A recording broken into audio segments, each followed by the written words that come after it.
Another thing I would do is then top 5 priorities. I would want to not just, like I said, the first thing I said, not just get to know and be intentional about building relationships with the teams who are helping in children's ministry, the volunteers and the leaders, but then I would also want to have some sort of meetings, roundtable discussions, where you guys are at, what's your heart, what's your vision, what's your mission, what has worked, what has not worked, and so start to build a foundation in that, specifically in that area.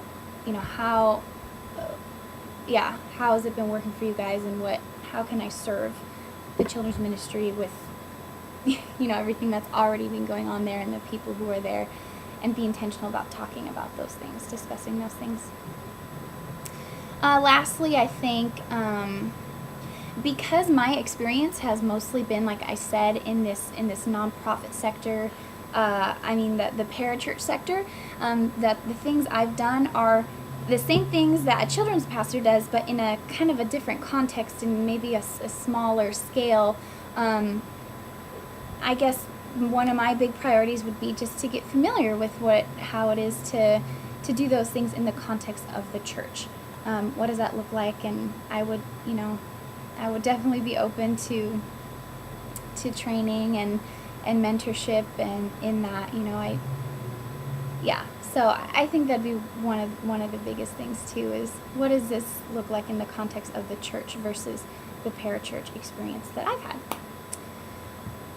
Let's see, number 3, if you could pick one aspect of ministry to gain more training, help, or mentoring on, I think actually that's what I just said, is because my experiences has been in the parachurch.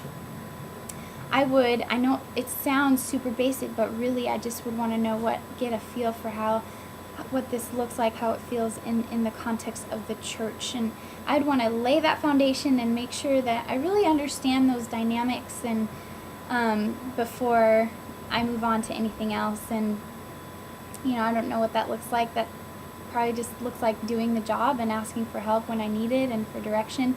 And then after that, I'm sure that things will come up that I need to learn and grow in, especially in today's culture. There are so many, it's moving so fast, there's so many changes that are happening that I'm sure there are ways that I could find training for things. But like I said, because my experience has been in the parachurch, I would first want to get training in the church context. But I'm a pretty fast learner, and anyway. What are your ideas for developing, maintaining, and encouraging your volunteer team? The word that comes to mind for me with that question is intentionality. Things don't just happen. We have to be intentional. So, for instance, supposing we need more volunteers, we need to develop a volunteer team. I don't think it's enough to go in front of the congregation and say, our children's ministry needs volunteers. I think we have to be more intentional. I would want to say, how many volunteers do we need? What kind of person would be a good fit? What are we asking them to do? Let them know. And how are we going to help and equip them so that, their fear doesn't stop them from, volunteering or even inquiring about helping out in children's ministry. So being intentional about communicating those things, being intentional about asking people after, you make an announcement or whatever. To me, it's not enough to just sit around and wait. The more people I know, the more I probably know that I think are a good fit and I would want to be a part, and I would be intentional about talking to them and asking them about that. And I would be intentional about asking other people, people who are already volunteers, or anyone on the team, to be intentional about asking others to be a part. So I think for me, it would be important to just make an intentional effort to reach out to people and see if they want to be a part, and then we would go from there to see if it would be a good fit. Let's see, developing, maintaining. Again, intentionality to me is super important. So let's say we have a great base of volunteers. We have some subs who can come in, blah, blah, blah, all that stuff. In being intentional about checking in. Again, I don't know how you guys have been doing it, but having some sort of regular meeting. Also, I believe in 5-minute meetings where you literally just stand up. There's something you want to address. We don't need to have like an hour-long meeting about it and go into all sorts of tangents. Like, I really believe that you can stand in a circle and say, all right, we need to talk about this. Boom, suggestions, talk about it. If there's other things that come up, write it down. We'll table it. We'll bring it up in the next meeting. But let's accomplish this goal for this meeting. Done, check. Let's move on. You know, there are all sorts of ways that you can check in and communicate with your team, and to make sure that, you know, everything's good and healthy and growing moving the way that it should. So, again, being intentional about that. In terms of encouraging, I may be overusing the intentional word, but we have to, or I would be intentional about actually speaking words of encouragement.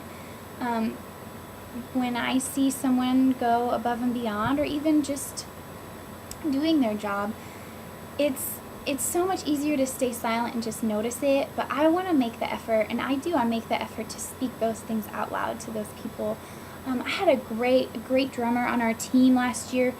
We were on tour, and he just on his own time at this camp kind of took this kid under his wing and was giving him like private drum lessons and on his free time, and that's something that he didn't have to do, but he made that effort, and I was really intentional about letting him know that you know, I really appreciate his effort, and thank God for you just commended him for his effort and his investment in that kid. I just thought it was so cool. So things like that, I want to be intentional about using encouraging words.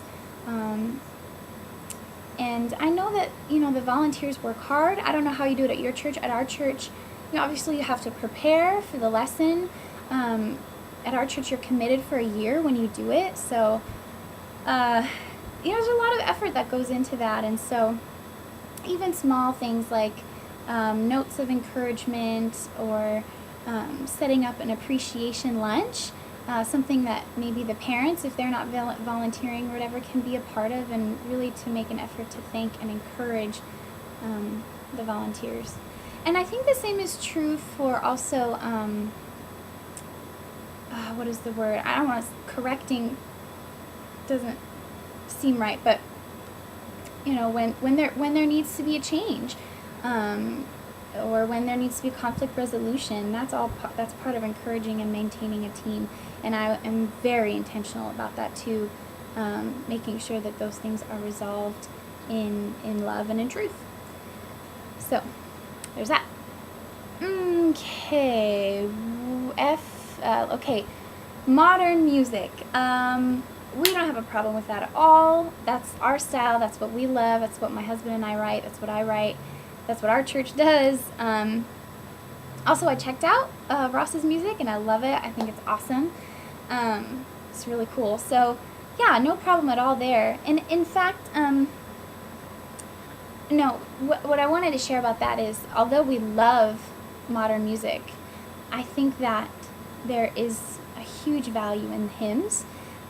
We have a great appreciation for hymns, and it would really be a shame if they were forgotten. So yes, we love contemporary music, but we have a huge appreciation for hymns and the way they speak to believers, and it's a great heritage that I think shouldn't be forgotten. So we love them both. Are you currently engaged in interviews for any other positions? Yeah, we're in the middle of a couple of other interviews.